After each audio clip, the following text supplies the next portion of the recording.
మాట్లాడితే ఆ రైతులకే వినిపిద్దాం ఈ విషయం కూడా అని మొత్తం చదివినిపించిన అధ్యక్ష తెలుగులా ఫోన్లోనే. నేను మనం పోయినప్పుడు ఒక తండ పోతుంటే ఇటువైపు ఇటువైపు మళ్ళీ పెద్ద మట్టి గుట్టలు కనబడుతున్నాయి. ఆగిన మళ్ళీ ఎందుకు వచ్చినాయి ఈ గుట్టలు మట్టి గుట్టలు అని. బావులు తీయడం మొదలైంది అధ్యక్ష. మళ్ళీ సరే చూద్దాం ఈ బావికి ఎంత ఖర్చు అయింది, నీళ్ళని ఊరుతున్నాయి అని చెప్పి కారు దిగి బావి దగ్గర పోయినప్పుడు అక్కడి నుంచి గొర్రెలు వస్తున్నాయి, గొర్రెలు కాసుకున్నాయి. రైతులు గొర్రెల కాపర్లు కూడా సోదరులు కూడా వచ్చారు. వాళ్ళకే చేసిన అధ్యక్ష.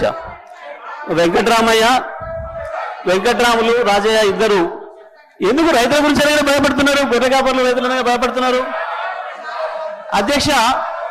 వాళ్ళకే మాట్లాడిన అధ్యక్ష నేను. ఎందుకంటే ఇది ప్రజలకు సంబంధించిన బడ్జెట్ కాబట్టి ప్రజలతోనే మాట్లాడినా మీలాగా కమిషన్లు ఇచ్చినట్టు మాట్లాడలేదు. నేను రైతులతో మాట్లాడినా.